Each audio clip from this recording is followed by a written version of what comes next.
Welcome to Ex-Confessions Unlocked, where lies, betrayal, and truth collide.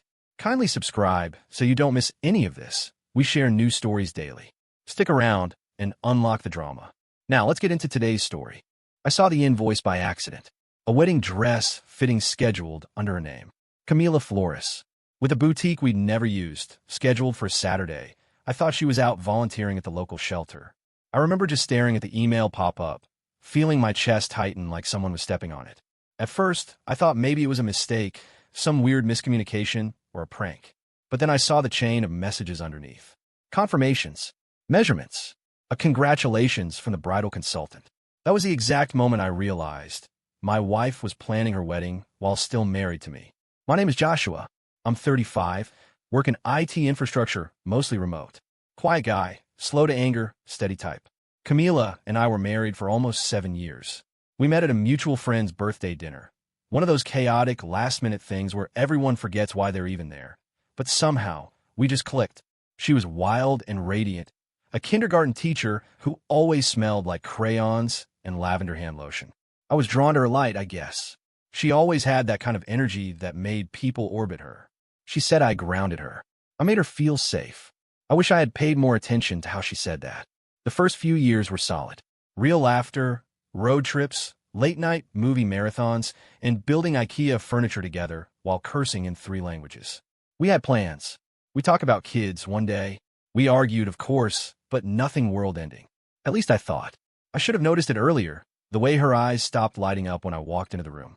How she spent longer at school events that didn't allow partners. Or how she flinched when I made future plans. Let's see, she'd say instead of sounds great. It wasn't a sudden betrayal. It was slow, like being drained with a needle instead of stabbed. She started spending more weekends out. New friends I didn't know. Inside jokes I wasn't part of.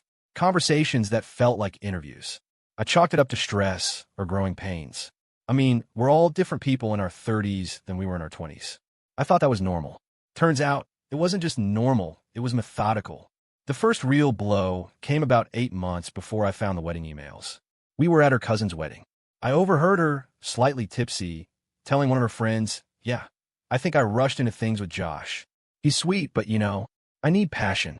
Life's short." I didn't confront her then. I just sat with it, let it ferment inside me. I started pulling away in small ways. Stopped suggesting date nights. Worked late, even when I didn't have to. I guess I was afraid that if I asked the questions I was dreading, I'd get the answers I couldn't handle. Then came the wedding dress receipt. After that, I went looking. I dug through her emails. Not proud of it, but I needed the truth. And there it was. Her full name attached to a wedding planner contract. Venue inquiry emails. A Pinterest board full of rustic, boho chic flower arrangements and cake tasting dates. The kicker? None of those included my name. That's when I found his name. Lucas. A man I'd never heard of. He was tagged in photos, private albums, hidden from public view. Smiling next to her on what looked like a beach vacation. One where she told me she was chaperoning a school camp. I didn't cry. Not right away. I just sat there in my home office, staring at the screen, wondering what part of the last 2 years had been real. Was it all performance? Did she stay because I paid half the mortgage? Because I didn't argue when she got another dog? Or because I was comfortable and easy to lie to? When I finally confronted her, she didn't even try to deny it. She looked tired. Not guilty, just annoyed. "Josh," she sighed. I didn't know how to bring it up. It's not like I planned to fall in love with someone else. But Lucas, he just gets me. We were supposed to talk. I swear. I didn't want to hurt you. That last line stuck with me. As if secretly planning a new life while sharing a bed with someone wasn't hurtful.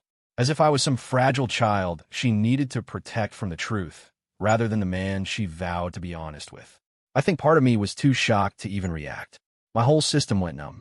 I asked her if she was waiting for the divorce to finalize, or if she was actually going to commit bigamy. She blinked. That's when I realized she didn't even know. She hadn't thought it through. She was just winging it. A romantic, impulsive leap, assuming the details would sort themselves out. We separated the next day. Quietly. No screaming. No dramatics. Just 2 people who stopped pretending. She moved out 2 weeks later. Left half her stuff behind. I boxed it. I didn't touch it for months. I didn't tell anyone the full story. Not my friends. Not my coworkers. My parents thought we just grew apart. The embarrassment was unbearable. It wasn't just that she cheated. It was how calm she was about it. Like I was some failed experiment. Like she had simply outgrown me. The truth is, that period nearly broke me. I stopped working out, stopped cooking, lost weight without trying. Some days I didn't shower. I wasn't suicidal, I just didn't care. There's a particular kind of grief that comes with being replaced while you're still trying. I remember thinking, maybe I am boring. Maybe I was always just a stepping stone.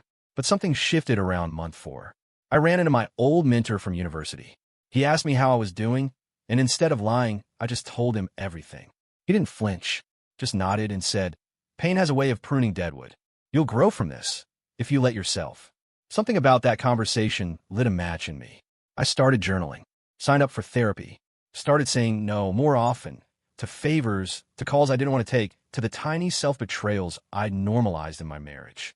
I went back to the gym, not out of revenge or to win the breakup, just because I missed liking my reflection. I enrolled in a professional certification I'd put off for years. Slowly, my mind stopped revolving around Camila and started revolving around me. My wants, my peace. It wasn't a montage. It wasn't glamorous. It was slow and awkward. There were nights I still stared at old photos, wondering what I missed. But over time, I stopped checking her socials. I stopped imagining her wedding. I stopped waiting for her to say sorry. And then, about 9 months post-separation, the message came. It was 2:17 a.m. Her name lit up on my phone like a ghost. "Hey, I know this is random, but I just wanted to say I'm sorry. For how everything ended. For how I handled things. I wasn't fair to you." I stared at it for a long time. That was it. No update. No mention of whether she married him. No questions about how I was doing. Just a burst of guilt shot out like a flare, hoping I'd respond. I didn't. Not right away. I slept on it. Thought about how that message would have shattered me 6 months earlier. How I would have bent over backwards just to know she felt something. But now, I felt nothing. Or rather, I felt calm. The next morning, I typed, "Thanks. I appreciate the apology. I hope you're doing well." That was it. Not bitter. Not needy. Just closure. She didn't reply. And I didn't need her to. I didn't hear from Camila again for another few months. And truthfully, I didn't expect to. That late-night apology felt like her clearing her own conscience, not trying to reopen a door. And I was fine with that. In fact, better than fine, I was finally at peace. Life didn't get magically better after her message, but something inside me had quietly shifted. I was no longer carrying her weight around like an invisible backpack. That dull ache in my chest that used to follow me everywhere, it didn't disappear, but stopped screaming. It became background noise. Manageable. Faded. My job, surprisingly, became the thing that pulled me forward. The certification I'd enrolled in, I passed it, then got poached by a mid-sized cybersecurity firm with a nice salary bump and a team that actually respected my input. Remote still, but the kind of work that challenged me. I started waking up with purpose again. I moved out of the apartment Camila and I shared. Too many ghosts in that space. Signed a lease on a small but clean one-bedroom across town. Lots of light, hardwood floors, a little balcony where I kept a sad attempt at a herb garden. Fresh basil became a small joy I never saw coming. I reconnected with people I'd pushed away, college friends, my cousin Sam who always made inappropriate jokes at family events. For the first time in years, I let people in again. I told them the full story, not just the we grew apart, lied, rehearsed for so long. And you know what? No one judged me. If anything, they rallied. I didn't know how badly I needed that until it happened. Therapy helped too. A lot more than I expected. My therapist, an older guy named Dan with the calmest voice I've ever heard, helped me dig into why I let things slide for so long. Why I ignored red flags. Why I accepted less than I deserved. Turns out, I had a habit of prioritizing peace over honesty. Of avoiding conflict so thoroughly that I became easy to walk over. Camila didn't just cheat. She knew I wouldn't push back. That I'd swallow it, bury it, and keep functioning. Learning that was brutal, but freeing. Then came the part one wasn't expecting. People started noticing the change. Coworkers commented on how I sounded lighter. My mom said I smile more. Sam said I finally looked like someone who'd stopped apologizing for his own existence. And maybe he was right. It was around this time, almost a year post-split, that I got an Instagram follow request from a name I vaguely recognized. Lucas_C. I clicked. It was him. Lucas. The guy Camila left me for. At first, I laughed. Like what? Why would he want to follow me? Was he trying to gloat? Spy? Was this some twisted attempt at connection? His profile was set to public, so I scrolled. Photos of him alone. Gym selfies. Food pics. A golden retriever. But no Camila. Not one trace. Nothing tagged. No post with her, no stories together. Just a caption 3 weeks ago that said, "Healing starts when you admit the damage." I didn't follow back. 2 days later, Camila emailed me. Not a DM, not a text. A proper, subject-lined email. Subject about everything. Her message was longer this time. More thoughtful. She said she had started therapy. That the wedding never happened. That Lucas wasn't the one after all. That their relationship had burned out almost as fast as it began. She called it a mirror held to all the ways I never grew up. She admitted that cheating was cowardly. That she used me as a safety net while chasing something else. That she thought I'd always be around because I'd never shown anger, never raised my voice, never said no. Then came the line that stuck. "I used to think you were boring, Josh. But now I think you were just peaceful." And I didn't know how to sit with peace without trying to destroy it. I didn't know what to feel. There was no satisfaction in hearing she was wrong. I didn't feel triumphant. I felt tired, and maybe a little sad, for both of us. She asked if we could talk. Just a conversation. No expectations. I thought about it for a few days. I wasn't angry anymore, but I was cautious. I wasn't the same guy she left, and I wasn't interested in being anyone's unfinished business. Still, I agreed to meet. Not because I wanted her back, but because I wanted to see if I could face her and feel nothing. Or maybe just peace. We met at a small coffee shop near the university where she used to take evening classes. It was neutral ground. She looked older. Not in a bad way.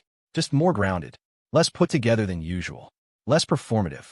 No makeup, hair in a loose ponytail. She smiled when she saw me. Not wide, not bright, just a quiet acknowledgement. "Hey," she said. "Hey," I replied. We sat, ordered drinks, talked. She apologized again. In person this time. No excuses. Just ownership. She said she thought what she needed was excitement, unpredictability, but all it did was make her realize how rare it was to feel safe with someone. "I broke something good," she said. I didn't realize it until it was too late. I nodded. I didn't say it's okay, because it wasn't. But I told her I forgave her. And I meant it. We talked for about an hour. About where we were now. What we'd learned. At one point she asked, "Do you think, if things were different, we could have made it?" I looked at her for a long second. "I think we did the best we could with who we were," I said. "But I'm not that person anymore. And I don't think you are either." She smiled sadly. "Yeah, I guess that's fair." When we parted, she hugged me. No clinging. No whispered, "I miss you." Just a quiet, respectful goodbye. She hasn't reached out since. And I haven't needed her to. That conversation was the final thread I needed to snip. Not to erase the past, but to put in a box labeled closed. I didn't walk away triumphant or vindicated. I walked away whole, because I know who I am now. I know what I want. I know that I can survive betrayal, sit with grief, rebuild without bitterness, and still look people in the eye. And most of all, I know that peace isn't boring. It's everything. It's been almost 2 years since Camila left. 2 years since I found out I was the placeholder in a story I thought I was co-writing. And now, I barely think about her. Not in a bitter, blocked-out way. More like the way you remember a song you used to play on loop before you outgrew it. The day we finalized the divorce paperwork, I remember walking out of the courthouse and realizing I didn't feel hollow anymore. I felt light. Not euphoric. Not triumphant. Just still. I went to the diner across the street, got myself a greasy burger and a milkshake, and sat alone in a booth for the first time in years without feeling lonely. It's funny. I thought healing would come like some big moment. Like a movie scene where you stare out at the ocean and everything clicks. But for me, it was much more ordinary. It was when I got back from work one night and realized I hadn't thought about her once all day. It was when I bought a new set of dishes without wondering if she'd like the pattern. It was when I found myself humming in the kitchen while cooking pasta for one, and actually enjoying it. That's not to say I closed off. Far from it. About 6 months after that last meeting with Camila, I met someone new. Her name's Riley. And she's different. Not because she's louder or more exciting, but because from the start, she never made me feel like I had to prove my worth just to stand next to her. We met through mutual friends at a game night. She crushed me at Scrabble and didn't gloat. She asked thoughtful questions and actually listened to the answers. She didn't care that I worked in IT. She just asked, "What part of it lights you up?" Nobody had ever asked me that before. We took it slow. I was upfront with her early on, that I'd come out of a long, messy marriage. That I wasn't looking for a rebound or a distraction. She nodded and said, "Good. I'm not here to be anyone's rescue mission either." She had her own baggage, her own scars. But instead of dancing around them, we laid them on the table like two grown-ups who knew what pain could teach you. It was refreshing, real, and honest. One night, About 3 months into dating, she told me something that stuck with me. "You're not boring, Josh," she said. "You're the kind of calm that makes people feel safe to be messy." That one sentence healed something deep in me that I didn't even know was still cracked. Camila had once told me the opposite, that I was too safe, that I didn't challenge her. But Riley saw it as a strength. Not because she needed saving, but because she understood what safety meant after you've been burned. I still think about that contrast sometimes. Not out of spite, but reflection. Camila and I were in love with versions of each other that didn't really exist. We clung to ideas more than reality. And in the end, we both outgrew the fantasy. I don't know where she is now. I haven't checked. The curiosity is long gone. If she ever gets married for real, I hope she does it the right way, with honesty, with clarity, and without using someone else as her emotional launch pad. As for me, I'm not rushing into anything. Riley and I are taking our time. We travel, we go on hikes, we read books next to each other in silence, and it feels like the warmest noise. She knows I've been broken before, and she doesn't try to fix it. She just shows up. Recently, I got a promotion at work. I lead a small team now, something I never had the confidence to pursue back when I was married. I used to shrink myself to avoid friction. Now I speak up, not loudly, but firmly. I trust my voice now. Funny how betrayal taught me boundaries. The other day, Sam, my cousin, asked if I'd ever consider getting married again. I told him I don't know, that I used to think love was the prize at the end of the road, but now I think it's something you build as you walk. Slowly, brick by brick. If it leads to marriage, great. If not, that's fine too. I'm not chasing milestones anymore. I'm chasing peace. I still get messages sometimes, people asking how I managed to forgive Camila. The truth? Forgiveness wasn't for her. It was for me. Holding on to the bitterness felt like drinking poison and hoping she'd feel it. Letting go gave me my life back. That's not to say I'd recommend my path to anyone. No one deserves to be cheated on, lied to, or treated like they're disposable.